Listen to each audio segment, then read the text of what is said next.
Cher Maître Jésus, notre divin ami, c'est avec une grande gratitude, Seigneur, que nous commençons notre rencontre en cette journée d'études. Nous voulons, Seigneur, remercier la bénédiction d'être ici, de pouvoir participer de cette rencontre avec nos amis et aussi avec les amis spirituels qui, dans ces moments d'étude, de réflexion, de prière, viennent à nous, nous enveloppent en amour, en lumière et en paix. Nous remercions, Seigneur, car nous nous sentons bénis d'avoir cette opportunité, d'avoir accès à ces textes, à ces œuvres qui sont pour nous une lumière dans nos vies. Nous remercions, Seigneur, et nous vous demandons de bénir cette opportunité, que nous puissions profiter de ces messages le plus possible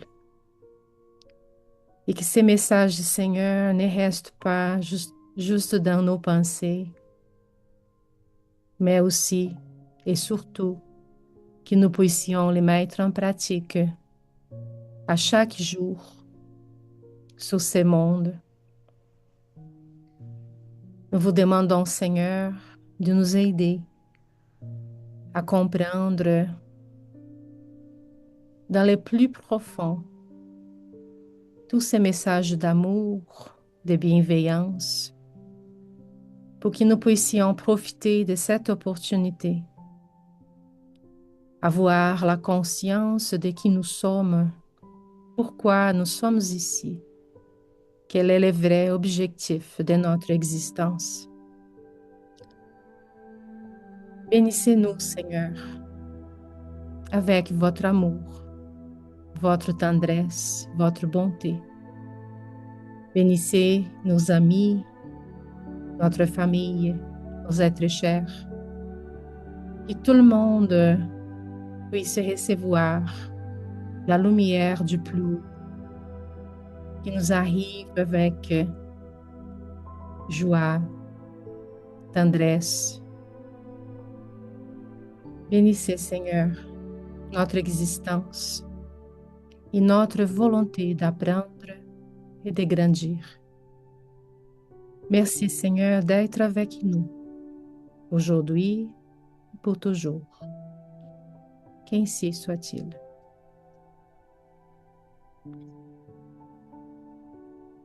Merci pour la prière. Merci beaucoup. Merci de votre présence, chers amis. Je partage avec les textes avec vous. Les textes, on pourrait partager la lecture en deux personnes. Est-ce que Christophe pourrait commencer et après Christiane continue, s'il vous plaît?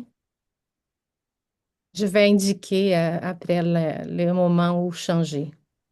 D'accord, très bien. Parfait, merci. Merci. Donc le thème aujourd'hui, c'est avancer toujours. Devant nous s'étend le paysage tourmenté. Le monde est en transition. D'un côté, l'absence d'amour dans les cœurs et de l'autre, les idéologies empoisonnées, troublant l'esprit et menaçant ses constructions millénaires. L'abondance des ressources matérielles ne résout pas le problème, puisque la fortune est rarement mise par l'homme au service de l'âme, tandis que la science, exaltant une culture exclusive du cerveau, où elle se perd, ne parvient pas à pénétrer la sphère du sentiment au profit de la créature immortelle, se limitant presque au domaine d'une domination passagère. Parmi les calamités morales qui pèsent sur le front de la planète, nous trouvons dans le spiritisme, en son expression d'évangile restauré par Allan Kardec, la lumière capable d'éclairer le chemin et de dissiper les ténèbres. Exhumer le Christ de Dieu et l'associer à notre vie terrestre, autant que d'arracher notre propre cœur au labyrinthe d'illusions où nous nous égarons depuis des siècles, pour le réunir au Christ de Dieu. Voilà notre tâche primordiale dans la doctrine spirite, qui nous demande travail et consécration. Partout, nous surprenons la multitude dans l'attente de la bonne nouvelle restaurée, affamée de paix et assoiffée d'espérance. Il ne s'agit pas d'un mouvement de foi enquisté dans l'interprétation dogmatique en manière de religion. Nous avons devant nous le temps de semence de la foi vivante et de la religion dynamique de la sagesse et de l'amour, dont le temple s'élève dans chaque conscience et dont le service de vénération à Dieu s'étend de chacun de nous en faveur des semblables. Kardec, sans aucun doute, au nom du Seigneur, a ouvert la route libératrice et édifiante que nous devons parcourir. Et, de notre côté, il nous appartient d'expliquer ces concepts, d'élargir ses tâches, de fertiliser son champ de vérité et d'embrasser son apostolat de régénération avec toutes nos forces. S'il est juste que la doctrine spirite exige la présence des héros de la charité, soignant les corps malades, vêtant les nus, abritant les démunis et recueillant les petits sans foyer, il ne nous est pas permis d'oublier la nécessité des artisans de la parole et de la pensée, capables de ciseler les idées nouvelles en vue de l'éclaircissement populaire. Donner le pain qui restaure les forces physiques en voie d'épuisement, mais offrir aussi le pain spirituel qui revifie l'âme, étendu dans l'indiscipline ou l'illusion, dans la révolte ou le découragement. Diffuser le spiritisme dans l'actualité de la Terre est aussi important que de faire jaillir la lumière pour écarter le pouvoir de la nuit. Ouvrir des clairières dans la jungle des ombres qui s'amplifient, en organisant de nouveaux sentiers de libération et de réconfort, que d'autres paveront plus tard, pour l'échange parfait entre l'avenir et la vérité spirituelle qui commandera ses destins. Indiquer la bonne route aux générations à venir et créer, avec la force du Verbe, le chemin approprié qui conduira les hommes d'aujourd'hui vers les victoires de demain. Employer la parole et la sanctifier, soit à la tribune, soit par la plume, auprès des foules ou dans l'intimité des cénacles, en proclamant les connaissances supérieures de l'immortalité de l'être, de la justice dans la réincarnation, des principes de cause et d'effet, des impératifs de la solidarité universelle, de la nécessité du perfectionnement intime, du pouvoir du travail, du levier rénovateur du bien et du triomphe sur la mort, afin que l'homme se reconnaisse héritier de Dieu, avec toutes les possibilités des enfants de Dieu, sur la terre comme dans d'autres parties du royaume cosmique, en plénitude d'éternité. Allons de l'avant, offrant le meilleur de nous-mêmes à la grande cause de l'humanité. Oublier les offenses, se souvenir des bénédictions, pardonner l'incompréhension et cultiver la compréhension, recouvrir la discorde du baume de la prière et refaire le semis de la paix, où que ce soit. Ne jamais reculer, mais avancer, toujours. Emmanuel, Chico Xavier, Revue Réformateur, septembre 1980, Feb. Merci beaucoup, Christiane, et merci, Christophe, merci, Giovanna, merci à tous. Et ce texte, on l'appelait avant, c'est toujours, mais son vrai titre, c'est Lettre à Luis Guerrero Oval. Luis Guerrero Oval, c'est un esprit qui venait d'Argentine et qui habitait à Miami et qui a fait un très beau travail de traduction à l'espagnol des œuvres de Chico, de Kardec, de Divaldo, d'Yvonne Pereira, euh, et qui était, à un moment donné, il va visiter Chico à Uberaba en 1966, et il a gardé cette lettre avec lui pendant des années, parce qu'elle a été publiée dans les années 80 sur la revue Les Réformateurs de la Fédération Spirite brésilienne.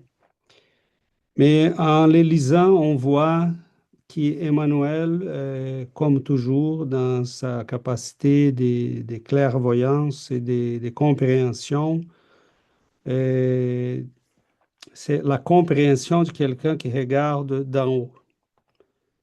On voit là, les grands portraits et on va indiquer aux gens, vous devez aller par là.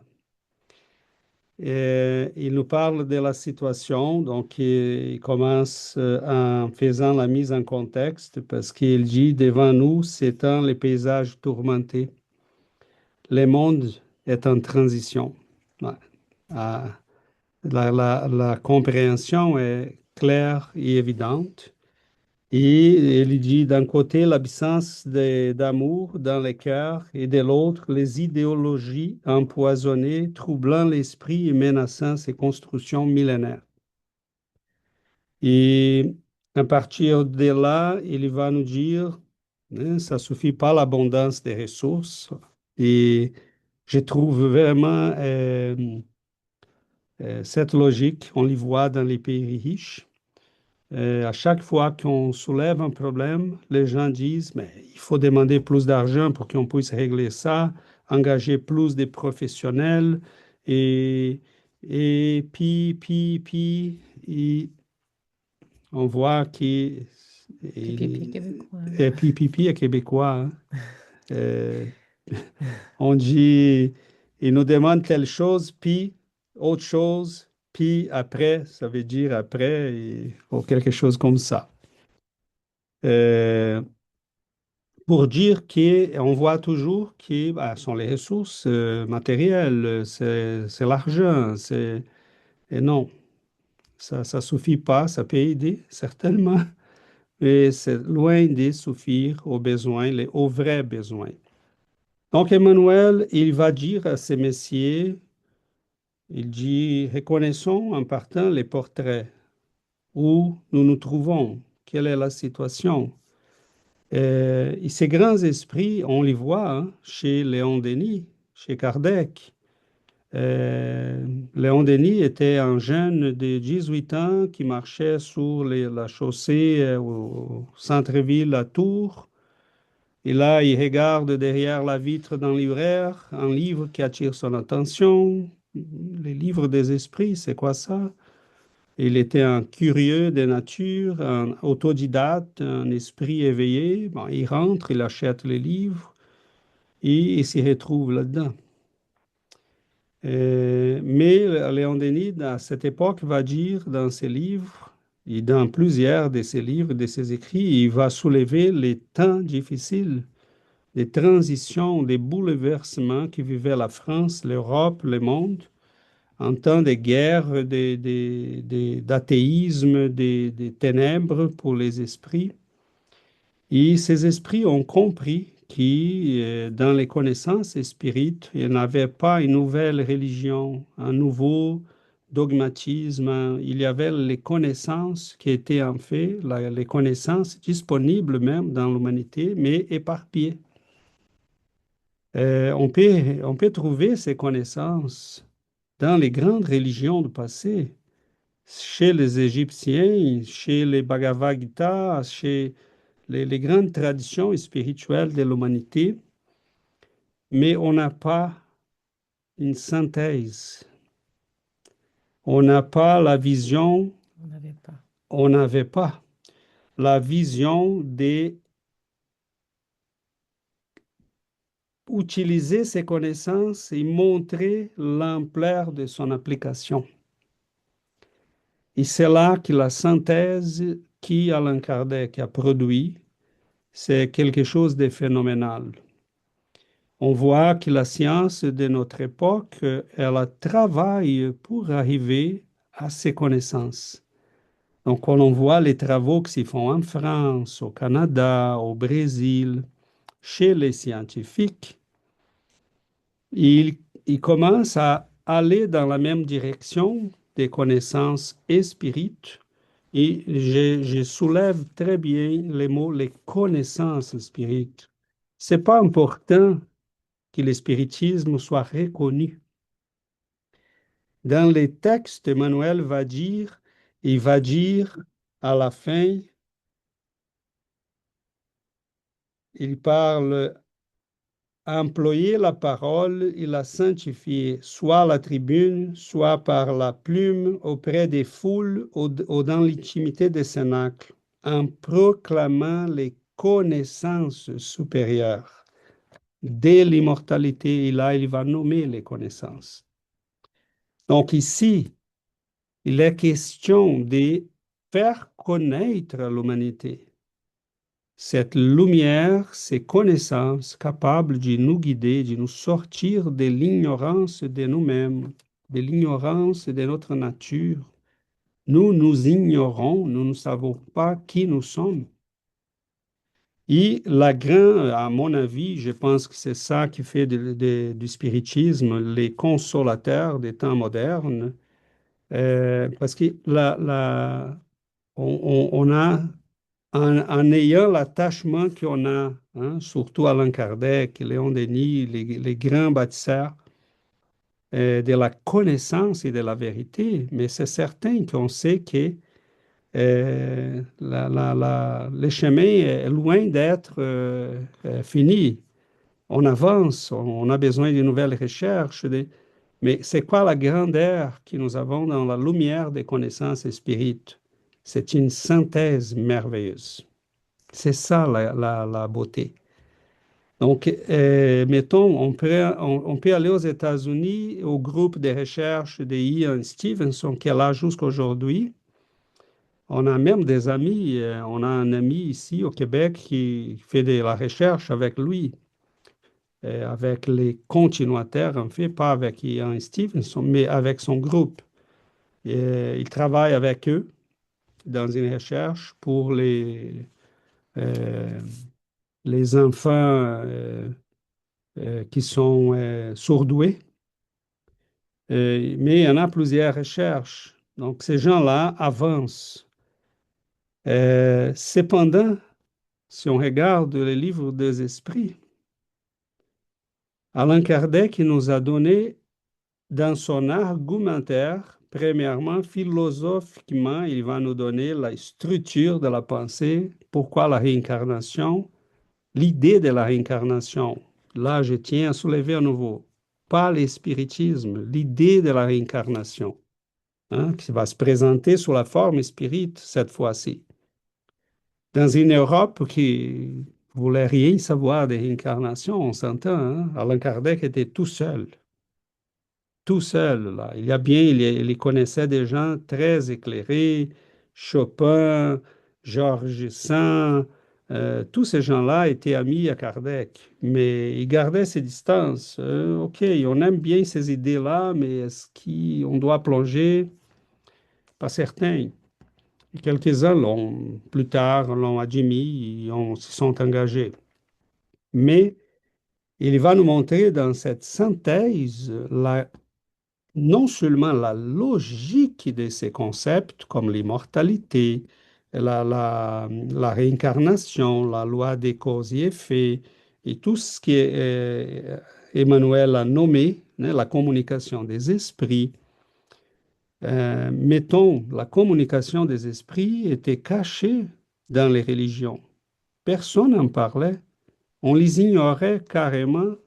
Ça fait des millénaires qu'on ignore nos frères et sœurs qui sont de l'autre côté, mais qui ne se présentent pas toujours dans les rêves, la médiumnité, les phénomènes, mais on les ignorait. Donc, Allan Kardec va nous présenter une synthèse, la réincarnation, mettons, il va dire, ben, il va poser des questions qui vont nous dire comment cela influence qui nous sommes, notre psychologie personnelle, nos relations, les liens des familles, l'évolution humaine, les différences entre les sociétés et à l'intérieur d'une société des différents groupes. Il va nous expliquer pourquoi il y en a des gens qui sont très éclairés depuis tout petit, d'autres qui sont en train de s'y battre pour les minimums. Il va nous expliquer la question de la sexualité et comment la réincarnation et les passés impactent nos vécus par rapport à notre sexualité. Donc, il sort des questions. Ça m'étonne comme il a été capable de voir l'ampleur du sujet, de faire une synthèse de tout ça et de nous offrir tout ça dans un temps très limité. Il n'a eu qu'une quinzaine d'années. Donc, il a écrit des livres comme Le ciel, l'enfer, qui va mettre toute la théologie par terre. Hein? On, on a une amie qui vient de soulever la question de ces livres. On l'a étudié récemment dans notre groupe d'études, chapitre par chapitre. Et ça faisait des années que je ne lisais plus Les ciels, l'enfer. J'ai des amis catholiques ou qui ont des religions autres, et des fois, on peut s'en parler, les musulmans, les protestants, mais je disais, ce n'est pas les livres des esprits qu'on devrait donner en premier, c'est celui-là. Parce que les gens sont des gens qui arrivent avec des concepts théologiques déjà dans la tête. Mettons, toutes les communications des esprits sont les diables, sont les démons. Et c'est tellement ancré dans l'Église catholique, chez les protestants, chez les musulmans. Hein? Et Allan Kardec va nous dire pourquoi. Pourquoi seulement les démons ont ces privilèges? Pourquoi pas nos pères, nos mères, nos enfants, nos amis? Donc, on voit que cela a bloqué la communication humaine avec la spiritualité. Allan Kardec va les réouvrir. Il va l'expliquer. Hein? Dans ces beaux films qu'on a en France, c'est Les balles de folle, là. Les balles des folles, si je ne me trompe pas. Euh, je l'ai vu sur Amazon ou Netflix, je ne me souviens plus. Je pense que c'est chez Amazon Prime. Prime. Les balles des folles. Il parle hein, des filles qui étaient mises dans un hospice pour des malades mentales, C'est une maladie mentale. maladies mentales, et qui y en a une qui découvre les livres des esprits. Et là, elle commence à comprendre qu'elle n'est pas folle, que cela a une logique, c'est très beau parce que ça montre l'impact de la connaissance pour éclairer une vie. Et je pense que c'est ça, je vais m'arrêter là pour ne pas faire plus long que ça, mais j'insiste, la beauté du spiritisme, c'est pas seulement les connaissances, parce que la réincarnation, on les connaissait, l'immortalité de l'homme, la présence des esprits, mais est-ce qu'on les comprenait? Est-ce qu'on a vu les impacts? Est-ce qu'on a compris toute la dimension et l'ouverture, la compréhension que ces connaissances nous donnent à l'égard de nous-mêmes, des autres, de la société, de l'évolution humaine? C'est merveilleux. Hein? Et surtout, c'est dans ces connaissances qu'on va trouver les bases pour comprendre la morale chrétienne. Hein, pourquoi sont bienheureux ceux qui souffrent, ceux qui sont en quête de justice, d'amour, Pourquoi sont bienheureux ceux qu'on considère en fait les malheureux de la planète? Et c'est là qu'on comprendra la beauté de l'évangile du Christ. Donc, je soulève ces éléments parce qu'à mon avis, euh, la science avance, mais elle avance à sa vitesse. Et ils avancent par des morceaux. Nous avons déjà la synthèse qu'ils vont obtenir peut-être d'ici 200 ans. Kardec qui nous a donné la synthèse, il a mis toutes ces connaissances ensemble. Il a compris les liens qu'il y avait entre eux. Et ça, c'est d'une grandeur qui les grands philosophes de l'avenir vont les reconnaître. Vont dire, cet homme-là, il a compris quelque chose que nous avons pris des siècles à comprendre. Mais c'est ça la vision des grands esprits. Et sa beauté, c'est qu'il ne va pas dire, il ne va jamais s'y laisser tomber dans l'orgueil qui peut arriver aux grands découvreurs. Il va se cacher derrière un pseudonyme. Il va dire, il ne dira, il va pas bâtir une nouvelle religion. Il échappe à cette logique. Il dit, c'est la connaissance qui compte. C'est ça que vous devez propager. Il ne va pas tomber dans l'illusion de dire, il faut courber l'humanité à Allan Kardec. Il faut convertir les infidèles à Allan Kardec. Il faut vénérer Allan Kardec. Rien de ça. Rien de ça. Et il va dire, propageons ces connaissances, parce qu'ils peuvent libérer l'être humain de l'ignorance et des ténèbres. Donc, c'est vaste, le texte d'une beauté vraiment merveilleuse, parce qu'il ne donne pas seulement un contexte, mais il comprend pourquoi ces connaissances. Il dit à ces messieurs, c'est sur ces chemins-là que vous devez aller. Pourquoi nous avons un groupe d'études? Est-ce que cela, je pourrais être à ce moment-ci, ce n'est pas comparé, OK? Qu'il soit bien clair.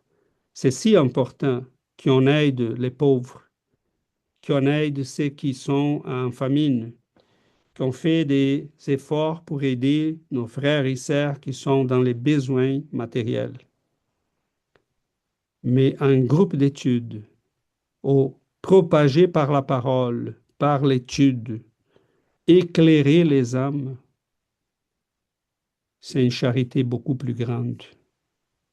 Parce que cela peut nous sortir de l'ignorance. Cela peut nous sortir des cycles de souffrance. Cela peut nous libérer, nous donner l'autonomie pour gérer notre vie, pour gérer notre avenir, pour contrôler, en quelque manière, notre avenir. Donc, une fois qu'on a la connaissance, bon, Tout change. tout change. Hein. On n'est plus des dépendants. Et c'est dans ce sens-là que je pense qu'Emmanuel voulait dire à ces messieurs, continue ton travail, qu'il soit dans un petit groupe, dans les grands cénacles de la multitude des peuples, qu'il soit mais nous avons besoin des gens qui comprennent et expliquent. Et c'est pour ça que nous avons un axe d'intérêt, surtout sur l'étude. Parce qu'à mon avis, on n'a pas besoin de beaucoup de livres présentement. On en a déjà beaucoup. Et on a des centaines de livres pour une philosophie, une doctrine qui est née en 1857. La littérature que nous avons, c'est déjà immense. Mais est-ce qu'elle est lue? Est-ce qu'elle est comprise? Est-ce qu'elle est étudiée? Est-ce qu'elle est expliquée aux gens? Pas toujours. Voilà, mes amis. Giovanna, tu m'avais fait signe ou je passe la parole? Non, je vais passer la parole. Donc, on ouvre la parole pour qu'on puisse enrichir nos discussions. et avoir d'autres points de vue. Donc, la parole est à vous, Yuri. Bonjour. Ce que tu viens de dire tantôt, c'est ça de la charité matérielle. Et il y a un texte très intéressant de Batuira il s'appelle comme ça, Divulgation, et qui parle de l'importance de la charité matérielle, de ce pain pour le corps, mais surtout l'importance pour l'aliment de l'âme. Donc, c'est ça que tu viens juste de dire, comment c'est important la connaissance. Et je crois que par rapport au texte d'Emmanuel ou la divulgation ou euh, le partage, la connaissance, je crois qu'elle est toujours accompagnée d'une responsabilité. C'est-à-dire que la lumière que nous recevons est toujours accompagnée de cette responsabilité de la partager. Hein. Puis Jésus nous l'a dit, plus sera demandé à celui-là qui reçoit le plus. Donc, je crois que ça fait partie de nos obligations comme esprit de partager. Puis plusieurs d'entre nous, on a déjà suivi des chemins différents, des chemins spirituels. Puis on est capable de voir la supériorité de l'enseignement spirit. Alors, pour faire une bonne divulgation, je pense que euh, Batoira, il parle que nous avons besoin de deux choses. Une des choses, c'est notre plus grande compréhension. Donc, ça demande de nous la connaissance, l'instruction, l'étude, avoir des bases bien fondées, de connaître bien la doctrine pour pouvoir faire cette divulgation-là. Puis l'autre point qu'il dit, c'est notre meilleure affection. Donc, la charité, l'amour, la bonté, les sentiments qui sont renouvelés. Enfin, si nous avons ces deux ailes-là, il parle de comment notre travail ou notre obligation comme spirit, ça peut être bien fait. Donc, euh, parlant ici de la divulgation tantôt, mais il y a une chose que tu as dit, excuse. Euh, Nous avons tous besoin de la lumière. Je sais pas si c'est ça que tu as dit, j'avais écrit, nous avons tous besoin de la lumière. Mais tu sais, quand on pense à la divulgation, et le partage de la connaissance, nous voyons dans le monde comment il y a la souffrance. Il y a beaucoup de monde qui vit beaucoup de difficultés. Puis j'ai vécu l'expérience dans notre groupe Facebook en faisant la divulgation. Il y a eu des personnes qui m'ont écrit puis ils m'ont dit, oh, j'avais besoin juste d'entendre ça dans ces moments où j'avais besoin de ça pour ne pas aller plus loin si par exemple dans les suicides, il y a deux personnes qui m'ont dit, grâce à qu'est-ce que j'ai entendu, euh, j'ai pas allé au acte. Donc, je sais que c'est pas moi, je dis, c'est la sagesse de la doctrine, mais nous ne pouvons pas jamais évaluer les poids qu'il y a un, un mot, un enseignement, une parole, quelque chose pour quelqu'un qui est en souffrance. Et donc, je pense que le poids de la doctrine dans ces cas-là est très grand et je l'ai vécu. Donc, pour nous, c'est fondamental ou c'est nécessaire qu'on fasse cette divulgation. Merci. Merci beaucoup, Yuri. Catherine? Euh, alors là, je vais réagir aux paroles de César. Et donc, je suis contente parce que, bon, tout le monde le sait, j'ai un petit commerce. Et dans mon salon de coiffure, j'ai une véranda avec beaucoup de plantes et c'est la salle de pause. Et quand les clientes ont leur teinture végétale qui pose, elles ont accès à la véranda, au café, au thé et à une bibliothèque. Il y a une petite centaine de livres où il y a de la médecine alternative, où il y a pas mal de choses. Il y a des livres de Brian Weiss, de Ian Stevenson. Il y a des livres des Medium Spirit, Henri Vigneault, Christine André. Il y a maintenant les livres de Alan Kardec, de Chico Xavier, etc., etc. Et je me suis dit, comme ça, pendant la pause, qui sont des pauses assez longues, il n'y a pas de hasard. l'information vient toujours au bon moment. La personne, enfin la cliente, elle peut prendre un livre, commencer à le feuilleter, commencer à le lire. Et c'est vrai qu'à un moment donné, j'ai de la famille, dont mon frère le plus, mais j'ai de la famille qui m'ont dit quand même, ces livres-là, dans un commerce, c'est pas terrible parce que tu risques de perdre des clients. Ils vont te prendre pour une faux folle, pour une hurluberlue, etc. Et puis moi, j'ai tenu bon, j'ai dit non, les livres, ils sont là, ils restent. Parce que ben déjà, les gens qui se tournent vers l'écologie, vers le végétal, c'est qu'ils ont déjà une petite ouverture. Et j'ai dit, je fais confiance à l'univers, je suis protégée. Les livres, ils sont là, ils y restent. Et donc, il y a toute cette bibliothèque spirituelle avec Alan Kardec, avec Chico Xavier, avec plein d'autres, qui est à la disposition de mes clientes. Voilà. Et donc, ben, César, tu viens de me confirmer que l'idée n'était pas mauvaise. Au contraire. Voilà. Merci beaucoup, Catherine. Pas du tout. Hein, ce sont ces petits gestes qui, des fois, on se dit, comment je peux faire pour... et c'est simple. Hein, des fois, c'est vraiment simple. Un livre qu'on laisse, qu'on oublie, hein, par hasard, on l'oublie chez les dentistes, chez les médecins, au supermarché. Hein, ce sont des choses simples, des fois, qu'on a à faire et qui peuvent changer une vie. On voit dans les livres hein, euh, on voit dans les films sur Allan Kardec il y a des gens qui allaient au pont à Paris pour se suicider et il y avait toujours un livre qui était euh, sur place pour offrir à la personne peut-être la possibilité de comprendre que c'était pas ça la bonne solution.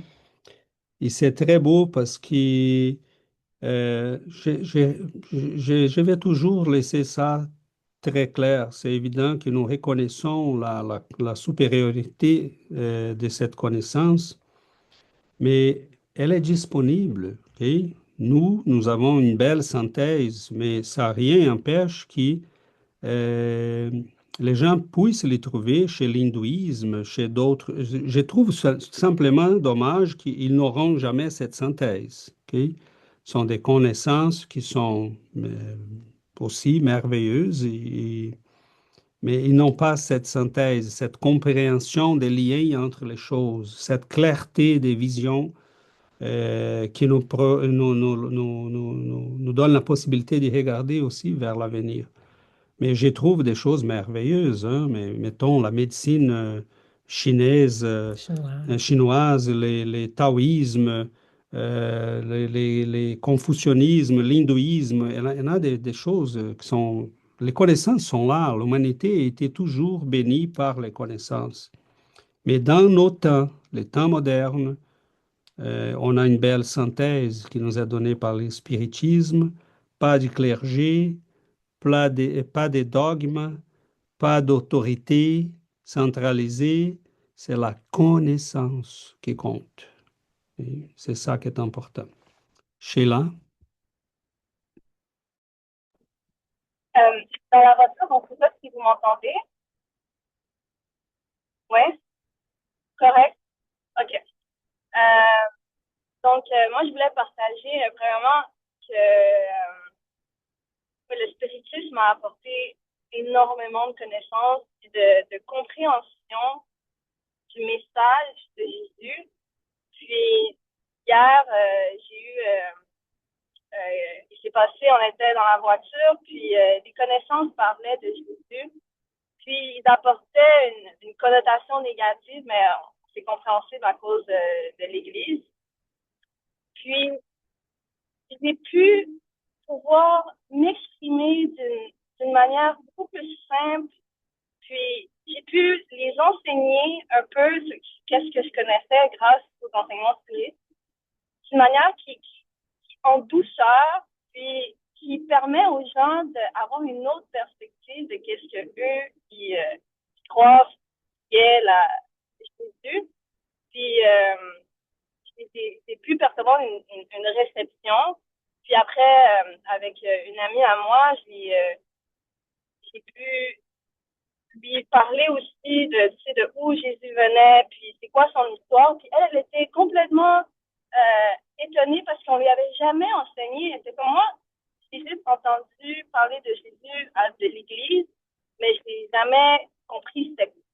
était qui, non?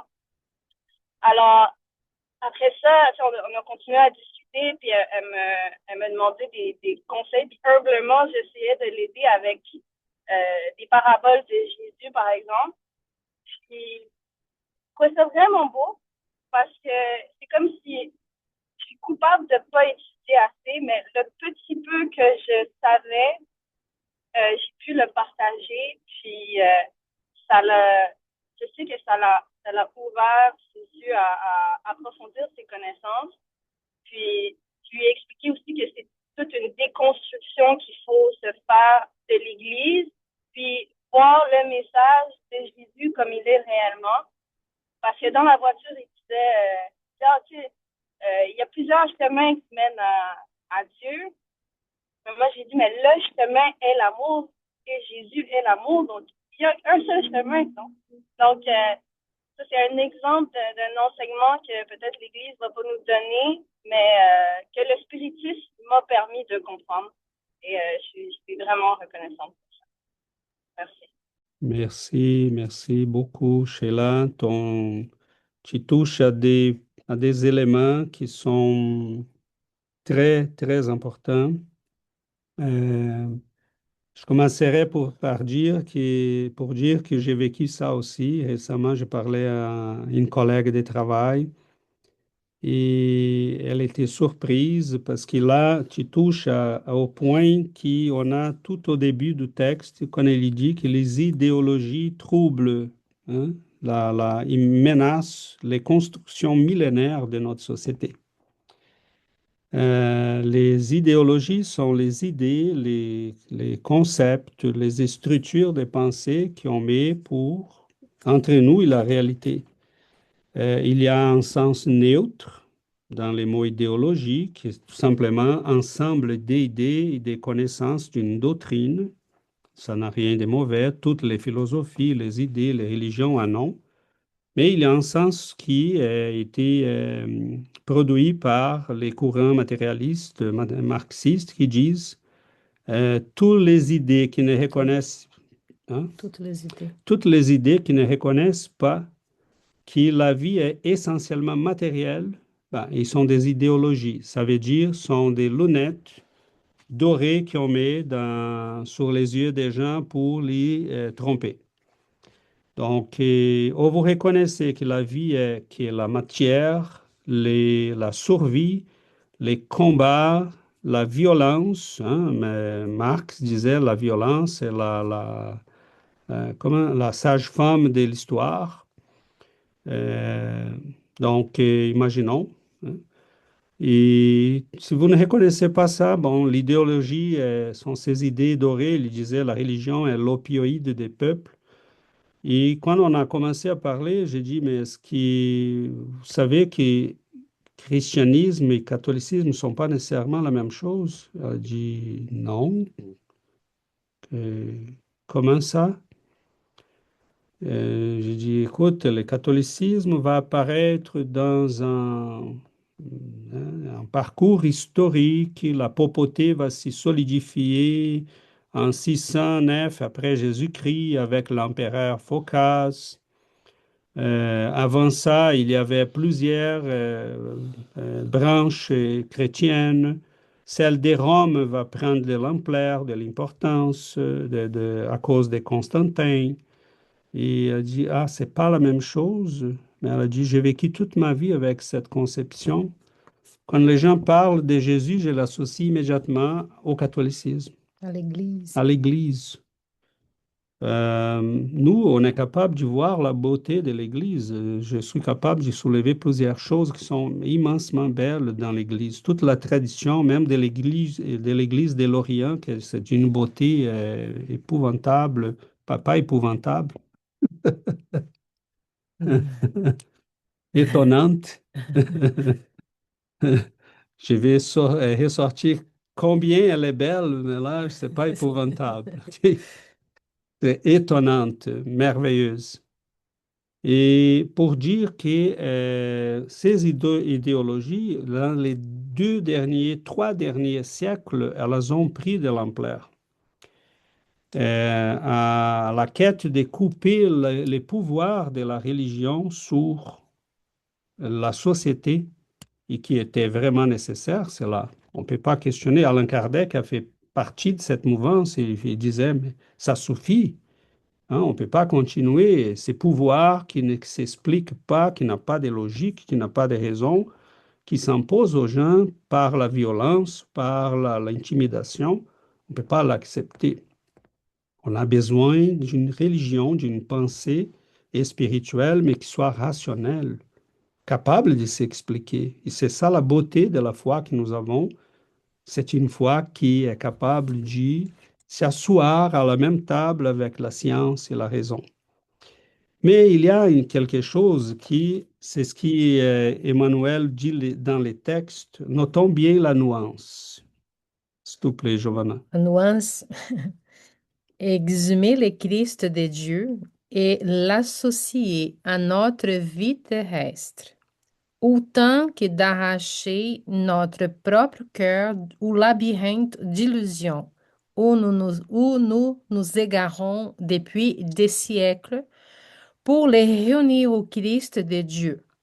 Voilà notre tâche primordiale dans la doctrine spirite, qui nous demande travail et consécration.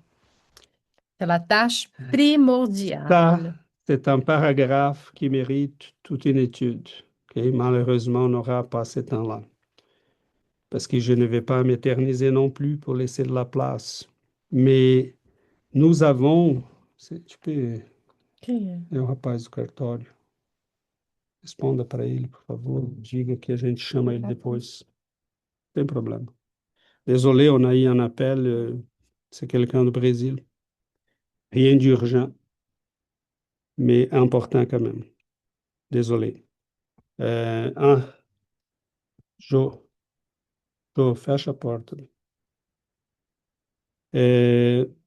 Nós temos, nous avons, désolé, nous avons dans ce paragraphe quelque chose de merveilleux, vraiment merveilleux, parce qu'il nous dit,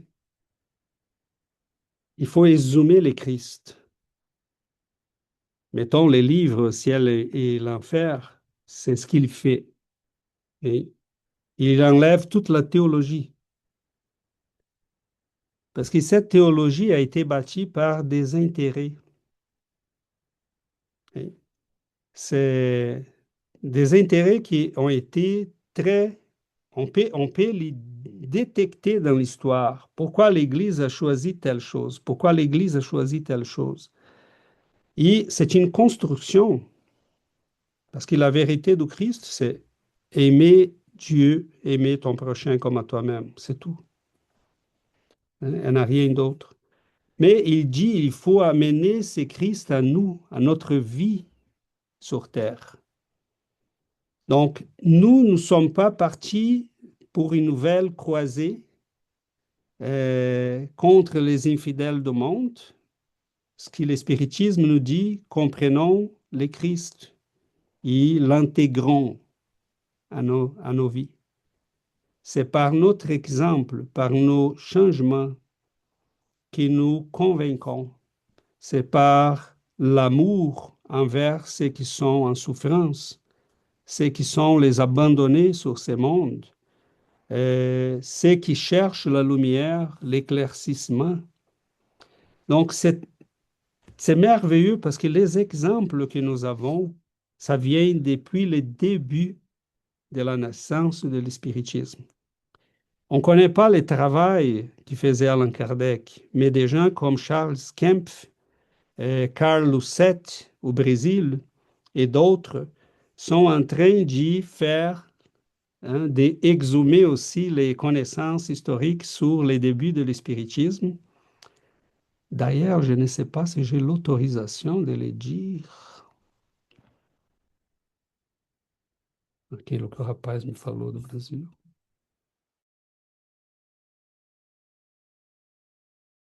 Fale.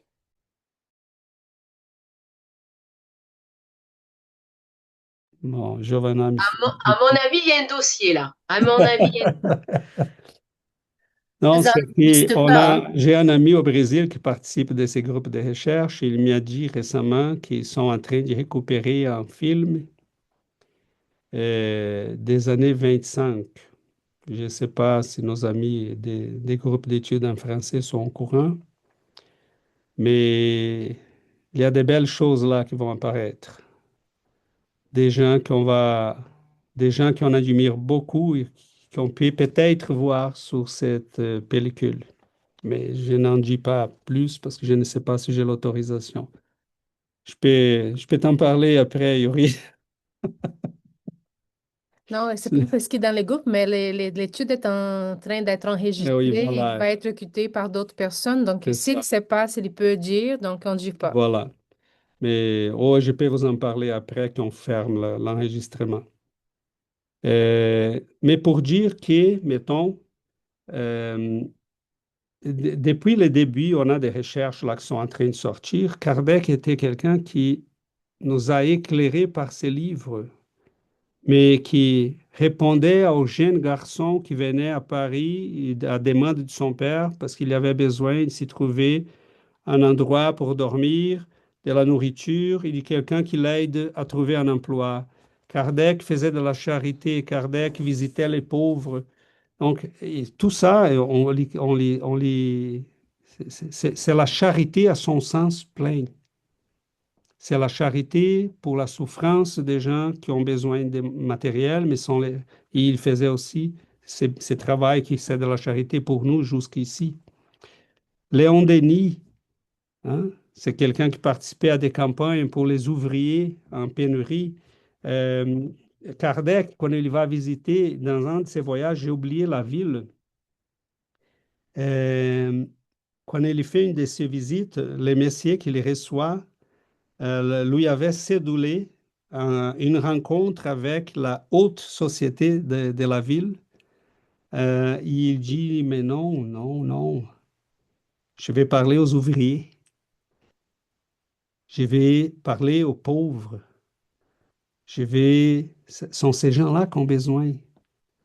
Et là, il va rencontrer les ouvriers. Ils étaient émus par les grands maîtres qui se disposent à parler aux pauvres, aux ouvriers, qui participaient à des campagnes pour les aider. Donc, c'est tourner nos cœurs vers la souffrance, mais ne jamais oublier d'y allumer la lampe qui va les sortir de la pauvreté, de la misère et de l'ignorance. Donc, c'est Christ qui change nos vies. C'est le Christ qu'on doit montrer au monde, pas le Christ qui s'impose par la force, Par la guerre, par la par la guerre, mort. par la mort, par l'ignorance de ceux qui ne l'ont pas compris. Donc, c'est pour ça qu'il dit l'évangile restauré, revivifié par Allan Kardec. Le Christ qui nous est apporté à nouveau comme un cadeau parce qu'on l'avait perdu dans les décombres de la théologie. Comment peut-on retrouver le Christ? Le catéchisme de l'Église catholique en a 1500 pages. Comment peut-on retrouver le Christ? Dans les conceptions qui sont nées encore dans le Moyen Âge. C'est pour ça que l'humanité est tombée dans le matérialisme, est tombée dans les nihilismes, l'hédonisme, parce qu'on n'a pas touché les cœurs des peuples de la même manière que Jésus l'avait fait, par l'amour, la compréhension, hein, la miséricorde. Donc, éclairer, instruire, expliquer, hein, ce que Sheila a fait et que plusieurs d'entre nous le faisons d'une manière ou d'une autre. S'asseoir avec quelqu'un, poser des questions. Est-ce que tu comprends vraiment? Qu'est-ce que tu parles? Sais-tu qui est Jésus? Sais-tu les recherches qui s'y font aujourd'hui sur l'immortalité? Connais-tu les livres de Léon Denis, de Chico Xavier? Connais-tu les milliers de lettres récits de l'au-delà à des familles qui Chico n'avait jamais rencontrées? Donc, l'humanité, les esprits ne peuvent pas donner en cadeau des phénomènes à tous les jours, hein. Les phénomènes sont pour ceux qui n'ont pas pris le temps d'étudier. Ceux ont besoin des phénomènes peut-être, mais ils les voient, ils ne comprennent pas. Donc, c'est comme un cycle difficile à sortir, hein. Si on montre des phénomènes à quelqu'un qui ne les comprend pas, ben, il ne comprend pas. Parce que pourquoi il ne comprend pas? Ben, il n'a pas l'étudié. C'est comme montrer une réaction chimique à quelqu'un qui ne comprend pas la chimie, hein. Il verra une belle couleur, une belle explosion, des effets merveilleux, mais tu ne comprends pas. Donc, ça ne sert à rien. Giovanna? Euh, moi, je pense qu'on est tous d'accord ici que nous sommes en train d'étudier, d'acquérir des connaissances qui nous viennent du monde supérieur, hein. Ce sont des connaissances qui nous arrivent par les mains de ces esprits incarnés, mais qu'on peut dire qui sont des missionnaires qui sont venus pour nous laisser sur Terre des connaissances qui viennent du monde des esprits, de ces esprits supérieurs. Donc, ces connaissances sont des connaissances qui guident notre vie, qui guident notre existence.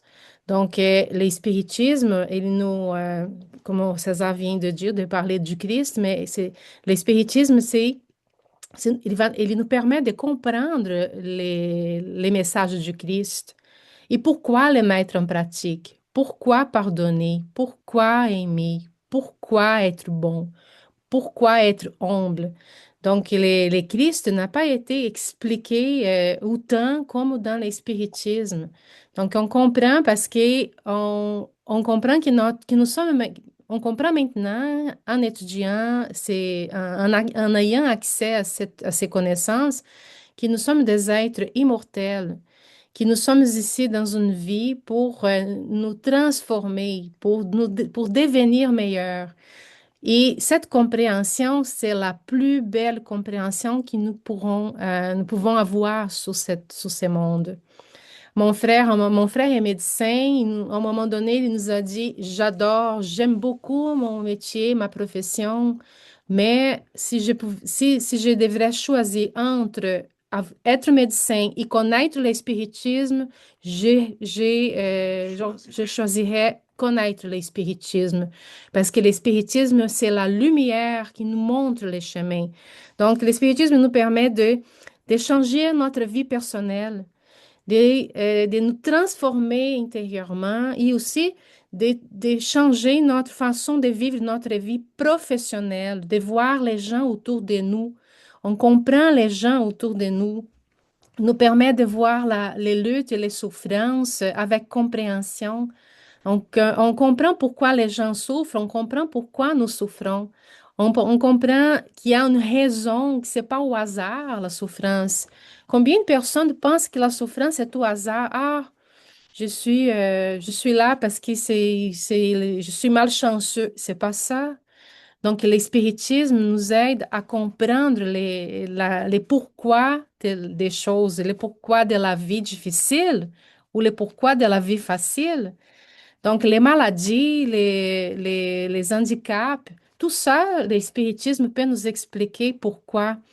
Aussi, il nous permet de respecter notre existence. Nous sommes ici pour une raison sublime qui est notre croissance personnelle, devenir, faire notre lumière intérieure apparaître. Et je trouve ça merveilleux. Je me sens toujours bénie et honorée d'avoir cette connaissance. Et, et aussi, là, le spiritisme va nous expliquer notre communication avec le monde des esprits. Il va nous ouvrir cette porte. Il va nous expliquer que nous sommes entourés des esprits désincarnés et que ces esprits, ils sont en train d'agir dans notre monde. Ils sont en train d'influencer la vie des gens. Ils sont en train d'influencer les actions des gens, les pensées des gens. Donc, le spiritisme, c'est vraiment la plus grande bénédiction que nous avons dans notre existence. Donc, pouvoir être ici, étudier ensemble le spiritisme et avoir la présence des bienfaiteurs avec nous, nous sommes vraiment bénis. Et le Christ est avec nous, savoir qu'il est pas un loin, qu'il est toujours avec nous, qu'il participe de notre vie et qu'il y a un projet pour chacun de nous. Dieu a un projet pour chacun de nous, que nous devenons, chacun de nous, une lumière et que nous puissions aider à transformer le monde. Donc, c'est ça le projet divin. Et nous participons de ces projets parce que nous sommes des enfants de Dieu. Donc, ça, c'est merveilleux. Merci beaucoup, Giovanna. N'oublions pas que euh, quand on lit, quand on lit la philosophie des sciences, mettons, euh, il y a des critères pour dire euh, pourquoi une théorie ou une conception est préférable à une autre. Euh, si j'ai une conception qui est capable d'expliquer davantage les phénomènes par rapport à une autre qui l'explique euh, moyennement ou n'explique pas du tout, je dois préférer celle qui est la plus simple et la plus large. Donc, en philosophie de la science, on dit, si on a une conception capable de nous expliquer un ensemble de phénomènes et d'y inclure la conception précédente, ben, elle est supérieure. Donc, mettons, la conception d'Einstein, elle est supérieure à ses précédentes parce qu'elle les inclut et elle les amplifie. Elle va au-delà de ce qu'elles étaient capables. Donc, c'est un peu ce qui fait le spiritisme. Et je trouve beau parce qu'il sauve les connaissances qui sont éparpillées. Aujourd'hui, je peux lire un texte comme les Bhagavad Gita et le comprendre. Mais je me demande, est-ce que les gens qui n'ont pas les connaissances que nous avons sont capables de le comprendre pour de vrai? J'étais en train de lire cette semaine Évagre les Pontiques.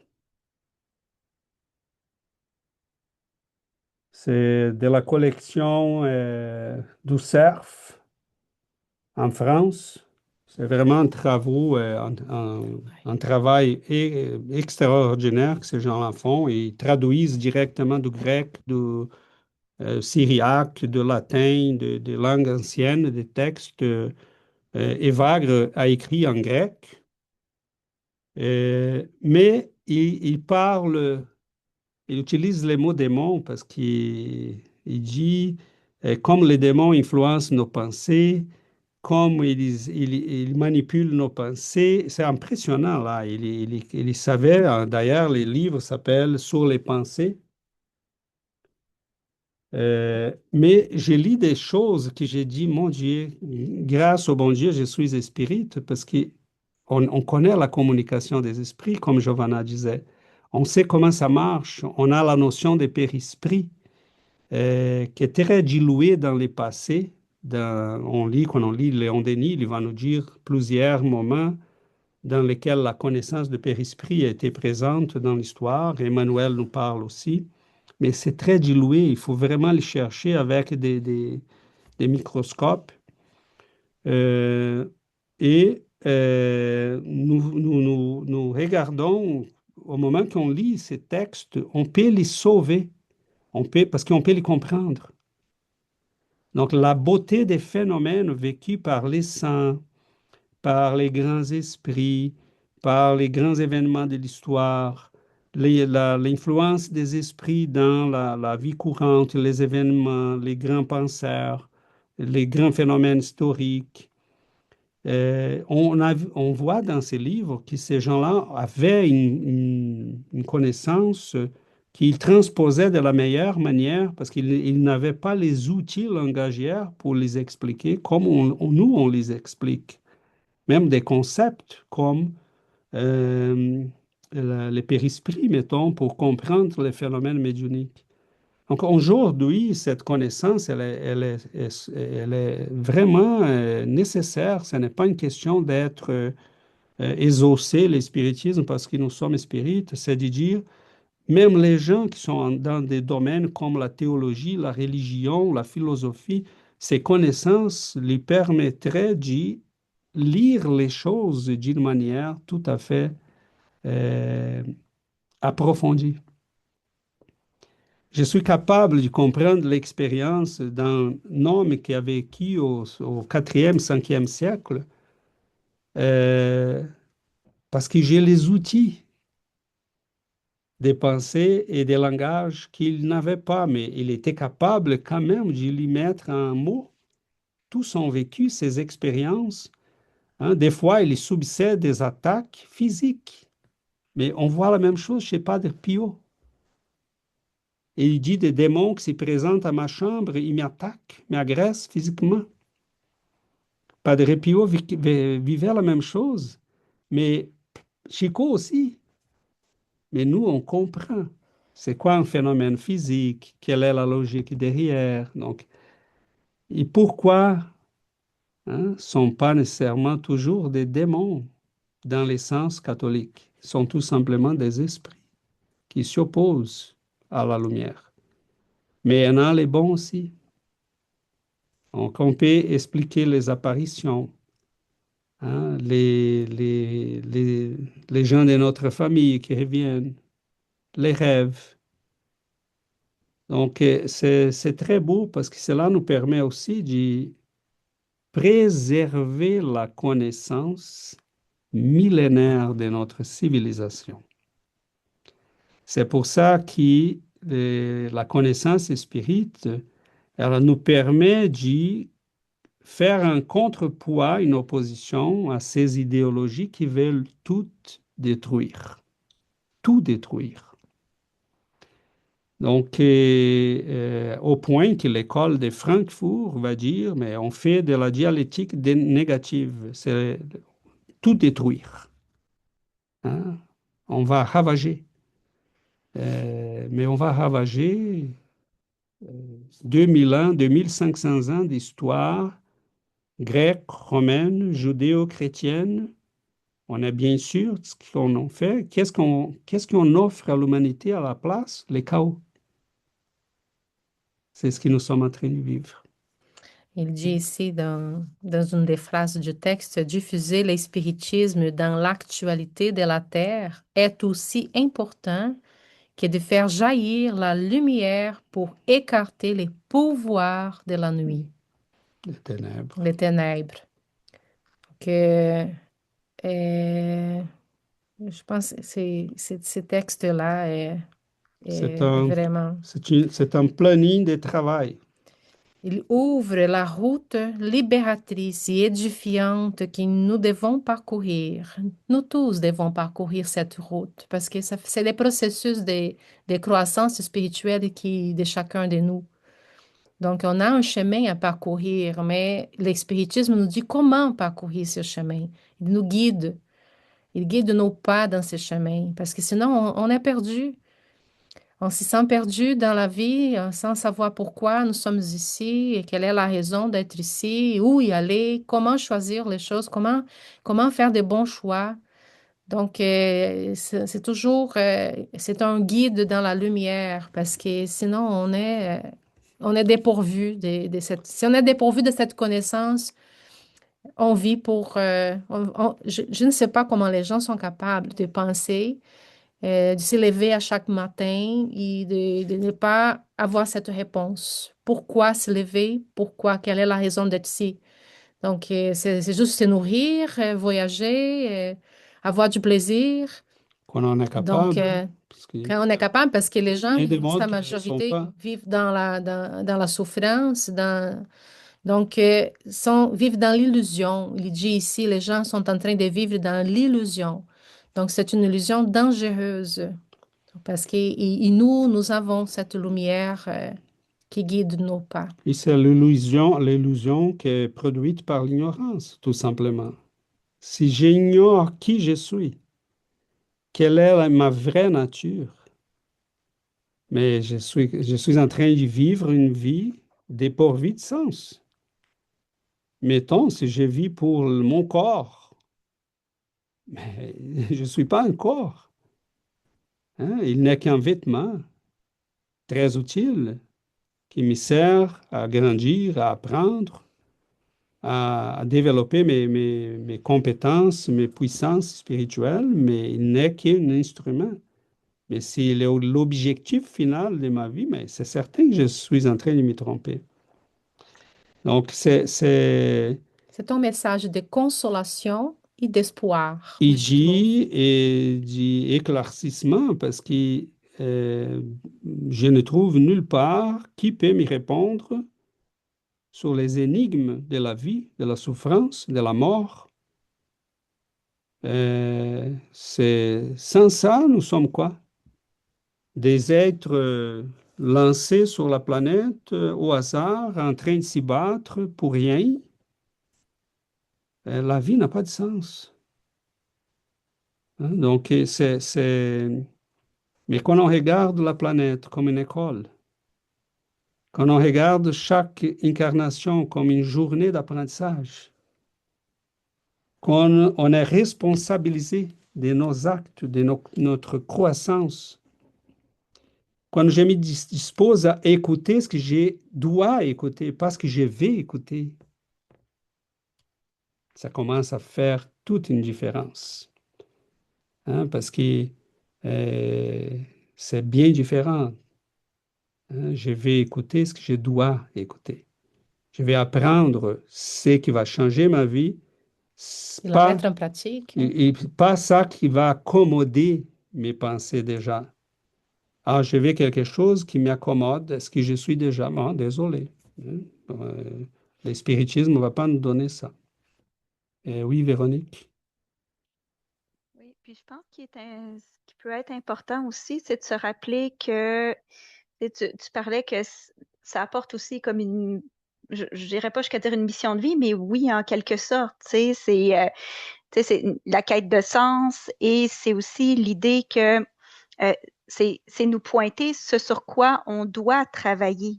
Comme par exemple, juste penser à un contexte familial. On est dans un contexte familial particulier. Avec cette connaissance-là que nous offre le spiritisme avec la réincarnation et le fait justement qu'on peut avoir des relations héritées du passé qui ont besoin de guérison et aussi que nous, notre âme a besoin de s'améliorer sur des points particuliers. Euh, c'est, euh, je pense que ça, c'est vraiment comme un des aspects le plus important sur savoir quoi travailler dans notre vie. Tu sais, si on a, par exemple, une relation difficile avec un membre de notre famille, c'est comprendre justement que ça, c'est un des aspects sur lesquels on doit mettre le plus d'accent, sur travailler justement à assainir, par exemple, ce type de relation-là, puis travailler sur soi pour que ça aille toujours mieux, pour aller vers une plus grande compréhension. Même chose, par exemple, si on a un enjeu de vie, si on constate qu'on a un défaut particulier, quelque chose qui revient tout le temps, enfin, moi, c'est ça que ça m'amène, le spiritisme. Merveilleux, Véronique, c'est exactement ça. Oui, c'est en quelque sorte pour nous tous comme une mission de vie dans les contextes dans lesquels nous sommes. Je suis béni par cette lumière, je la partage. Et avec cette lumière, je peux interagir, je peux guérir, je peux me guérir et guérir une relation. Je peux donner une orientation précise, éclairer les chemins, il dit. hein, éloigner les ténèbres de l'ignorance. Donc, on s'y sent en sécurité parce que j'ai les outils qui me permettent d'y vivre, mais sans marcher au hasard. Je sais où je dois y aller, comment je dois y aller. Donc, merci Seigneur, que nous puissions partager. Il y a des belles choses sur la planète, hein. Je vois des belles choses qui sont en train de s'y faire, des recherches, des écrivains, C'est merveilleux, là, parce que la vérité, c'est pas une propriété du spiritisme. Pour nous, pour Quelle moi au limitation à la moins, vérité. elle y est aujourd'hui la plus belle synthèse que nous avons disponible. Mais la vérité appartient À à l'humanité. l'humanité, c'est à la science. Si la réincarnation est une vérité, c'est pas parce qu'elle est dite par le spiritisme ou par Bouddha 500 années avant Jésus-Christ qu'elle est vraie. Elle est vraie parce qu'elle est vraie. Et on va la trouver. L'immortalité, oh, nous sommes des êtres immortels ou nous ne sommes pas. Donc, c'est pas parce que le spiritisme le dit ou les religions ou n'importe qui. Platon le disait 2300 ans avant Jésus-Christ. Nous sommes en retard là, de 2300 ans. Hein, nous les reconnaissons aujourd'hui. Donc, avançons, n'est jamais reculer. Hein, c'est ce qui Avançons est. toujours. Avançons toujours, jamais reculer. Nous sommes rendus ici. L'avenir est devant nous. Chaque livre, chaque message, chaque étude, chaque geste, c'est ça que nous avons devant nous. Cette beauté qui nous épanouir dans l'amour et dans la connaissance. Notre temps file. On vous invite. Bon, on pourrait juste pour terminer lire la dernière phrase du texte parce que je trouve que c'est très importante. Allons de l'avant, offrant le meilleur de nous-mêmes à la grande cause de l'humanité. Oublier les offenses, se souvenir des bénédictions, pardonner l'incompréhension et pardonner l'incompréhension et cultiver la compréhension. Recouvrir la discorde du baume de la prière et refaire les semis de la paix où que ce soit. Et jamais reculer. Avancer toujours. Ainsi soit-il. Ok, on va clôturer notre étude. Je vous invite à la prière de la fin.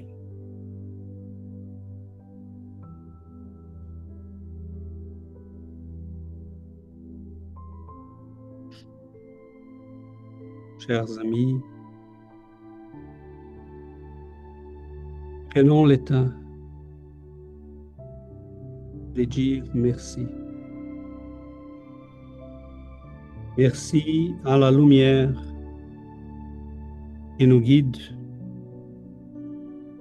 Merci à l'amour qui nous apporte la douceur, la sérénité, la paix.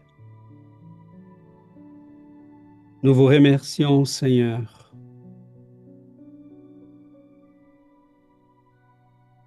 Notre âme, pour quelques instants, peut s'éloigner des luttes, des inquiétudes. Et nous regardons vers le passé, les nombreux chemins parcourus.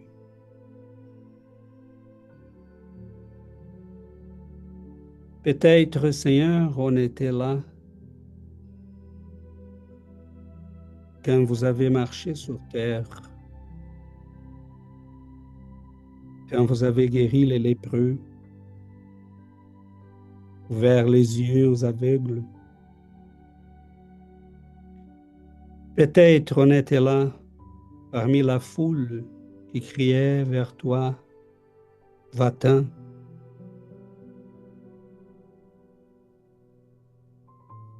Peut-être, Seigneur. On était parmi ceux qui ont décidé de bâtir une église sans ton amour.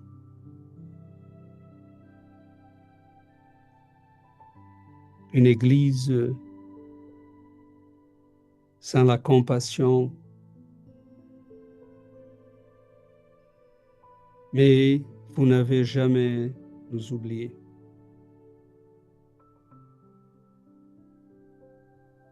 Et la voix des grands saints, des femmes et des hommes qui sont venus pour vivre ton message.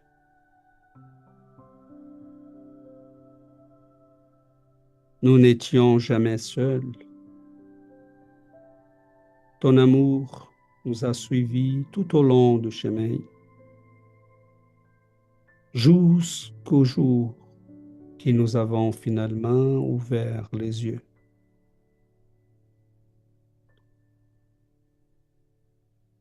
Nous vous remercions, Seigneur.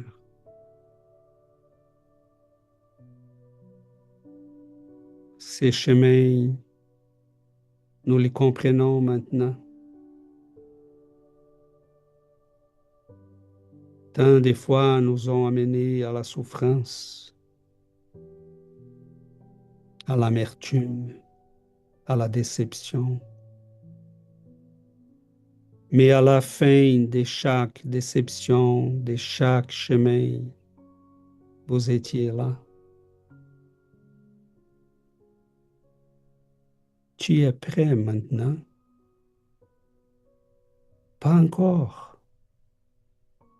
Ah, c'est pas grave. Cela viendra un jour. Et nous sommes repartis. Tant de chemins, Seigneur,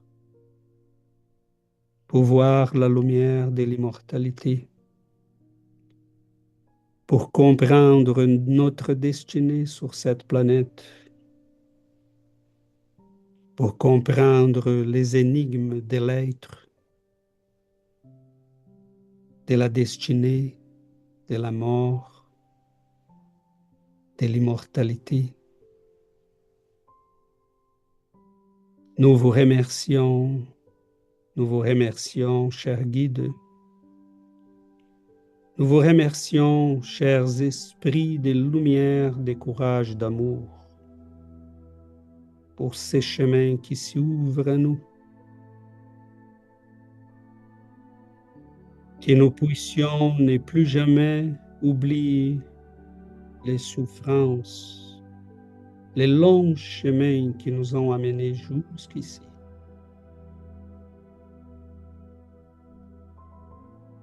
Nous ne voulons pas, Seigneur, retourner sur ces chemins.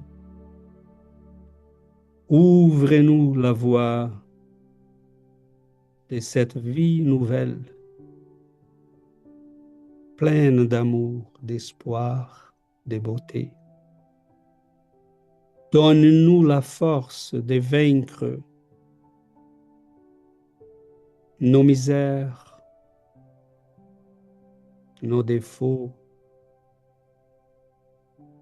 les ténèbres de notre ignorance. Donne-nous, Seigneur, l'humilité de dire, oui, Maître, je suis prêt. Prends-moi, ne me laisse pas sur le chemin. Prends-moi avec vous.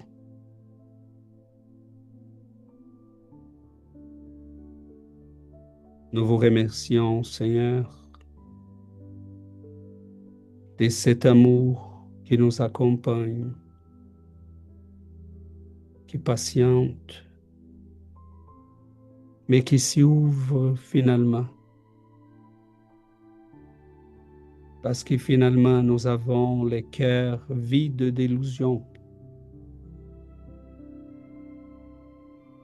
Que nous puissions accueillir ta lumière, ton amour. Et que nous puissions surtout les partager. Parce qu'il y en a tellement de souffrances, tellement de frères et sœurs qui marchent sur ces chemins que nous avons connus un jour. Que nous puissions prier pour eux, partager ta lumière. Que votre amour, Seigneur, puisse nous guider sur ces chemins. Que nous puissions retenir cette lumière dans nos cœurs. Amour, simplicité, humilité, compassion. Gardez-nous, Seigneur, sur ces chemins. Bénis nos vies et donne-nous la force d'avancer toujours vers toi, vers ton amour, vers ta lumière. Merci infiniment, Maître des Lumières. Merci, cher guide.